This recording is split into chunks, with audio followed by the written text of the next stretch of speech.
सभी विद्यार्थियों को नमस्कार। हिंदी की कक्षा में आपका स्वागत है। आज हम पढ़ने वाले हैं व्यंजन संधि, जिसको हल संधि भी कहा जाता है। इसका सूत्र है इस्तोह इष्टुनाश्चु। इसमें कहा गया है कि स के बाद श या च वर्ग आए। स के बाद श या च वर्ग आए तो स के स्थान पे श आदेश हो जाता है। उसके बाद कहा गया है कि त वर्ग के बाद यदि च वर्ग आए तो त वर्ग के स्थान पर च वर्ग हो जाता है। आइए कुछ एग्जाम्पल लेकर के हम देखते हैं कि यह परिवर्तन कैसे होता है। तो जैसे आपका यहाँ पे शब्द एक है हरिष्येते। हरिष्येते शब्द है तो इसका संधि विच्छेद है हरिश प्लस शेते।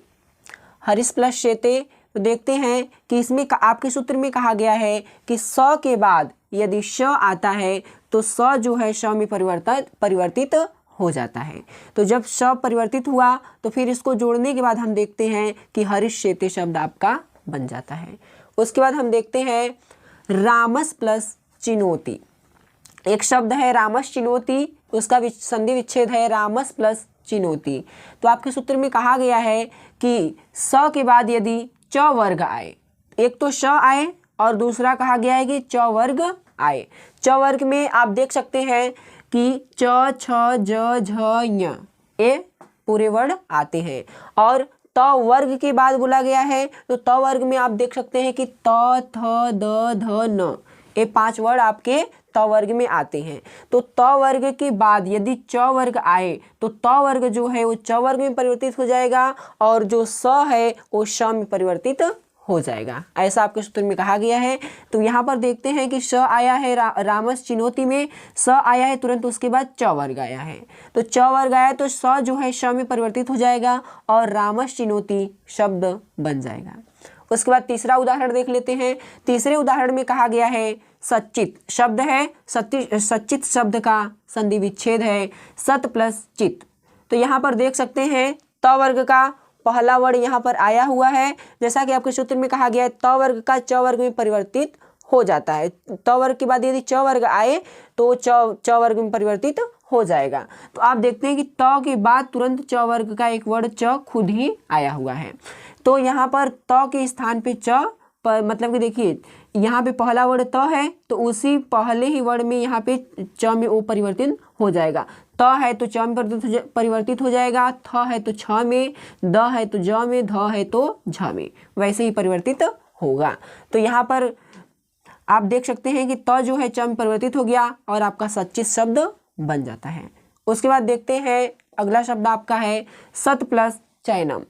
सत प्लस चैनम शब्द है तो इसमें भी कहा गया है, आपके सूत्र में कहा गया है कि त वर्ग के बाद च वर्ग आए तो च वर्ग में परिवर्तित हो जाता है। तो यहाँ पर देखते हैं त के बाद तुरंत च वर्ग का वर्ण आया हुआ है, इसलिए त जो है च में परिवर्तित हो जाता है और आपका सच्चैनम शब्द बन जाता है।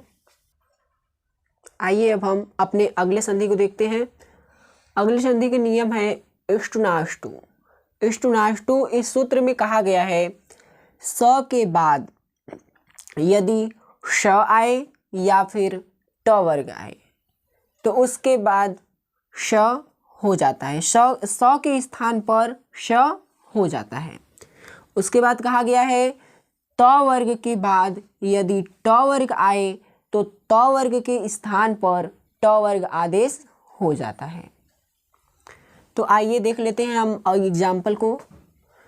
तो इसमें कहा गया है रामस प्लस षष्ठ। तो रामस प्लस षष्ठ है तो आप देखते हैं कि स के बाद श आया हुआ है।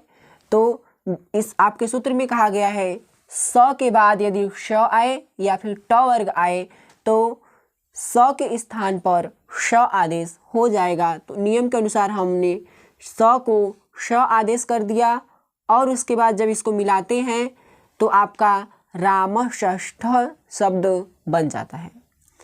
उसके बाद दूसरे एग्जाम्पल को देख लेते हैं। दूसरे एग्जाम्पल में कहा गया है रामस प्लस टिकते।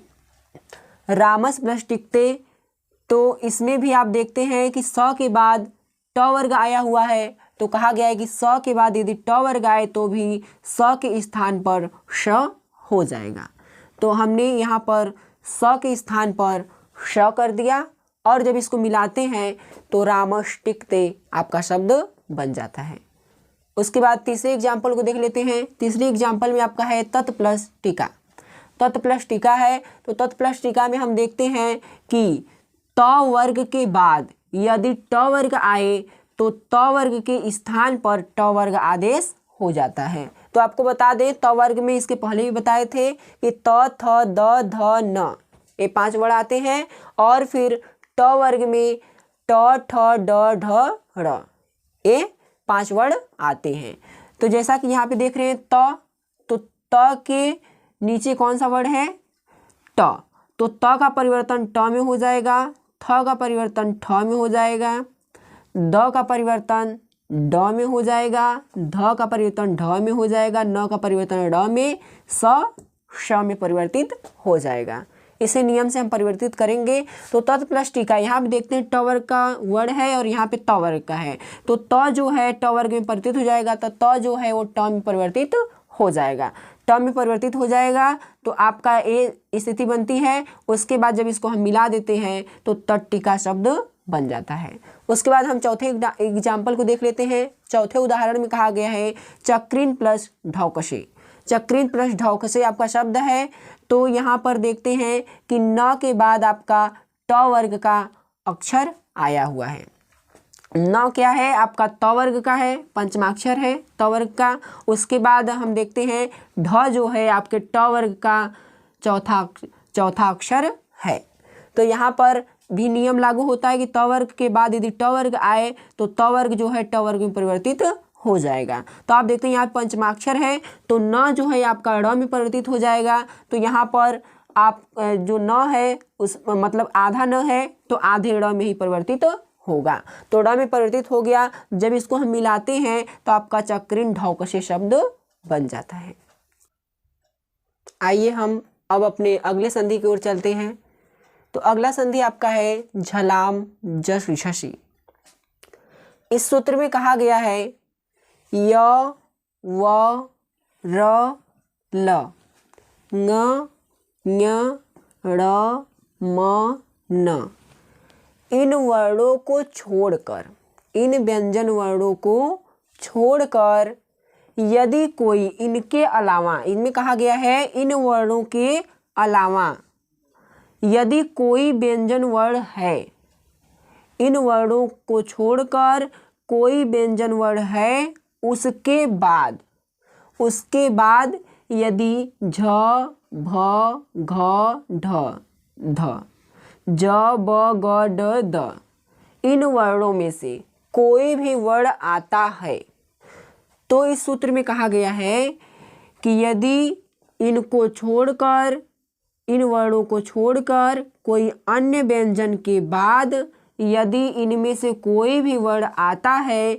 तो जो यहाँ पर अन्य व्यंजन है वह अपने वर्ग के तीसरे वर्ण में बदल जाएगा। तो वर्ग का तीसरा वर्ण आपको कन्फ्यूजन हो सकता है कि वर्ग का तीसरा वर्ण क्या होता है। तो स्पर्शी व्यंजन माने गए हैं और वर्गीय व्यंजन में उन्हें कहा जाता है। इनकी संख्या 25 है।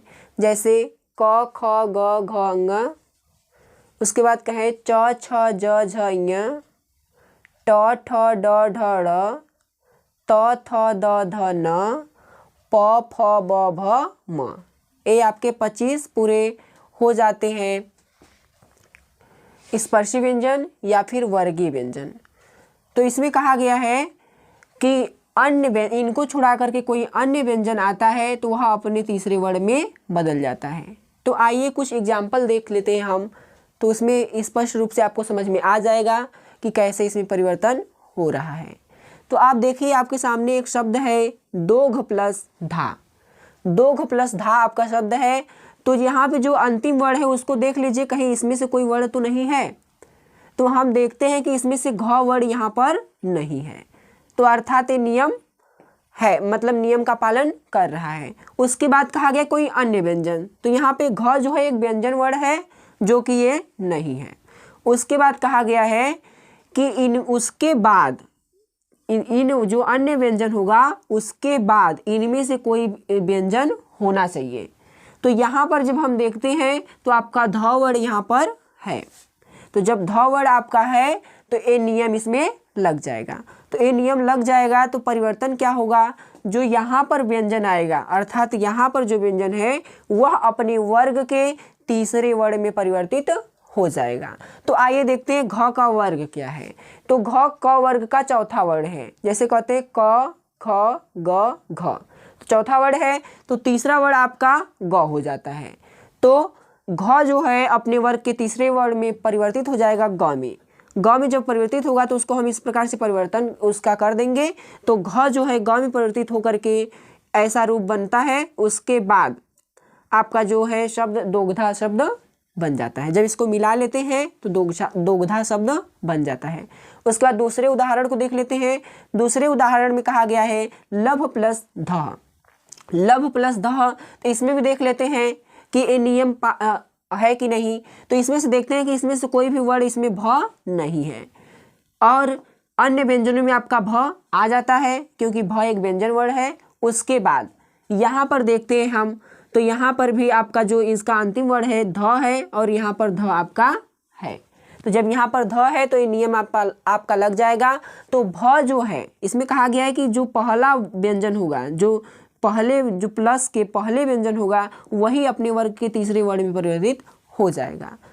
तो भ जो है आपका प वर्ग प फ ब भ, तो प वर्ग का आपका पांचवा वर्ण हो जाता है। तो ये भी एक वर्गीय व्यंजन है। तो वर्ग का तीसरा वर्ण आपका प फ ब हो गया। तो इसलिए भ जो है अपने तीसरे वर्ण ब में परिवर्तित हो जाएगा और तब आपका लब्ध शब्द बन जाएगा।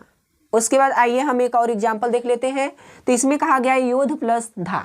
योध प्लस धा है तो इसमें भी आकर के नियम देख लेते हैं, कहीं इसमें से ध तो नहीं है। तो यहाँ पर देखते हैं कि यहाँ पे ध नहीं है। उसके बाद अन्य व्यंजनों में आपका ध आता है। उसके बाद इसके जस्ट तुरंत बाद आप देखते हैं कि इनमें से कोई वर्ण है कि नहीं। यदि इनमें से कोई वर्ण नहीं आता है तो आपका यहाँ पर यह संधि नहीं होगी।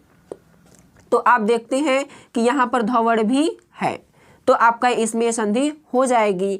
तो आप इसमें देखते हैं कि अब देख लेते हैं किस वर्ग का ये ध जो है किस वर्ग का है। तो त थ द ध, त वर्ग में जब जाते हैं तो ध जो है चौथा वर्ण है।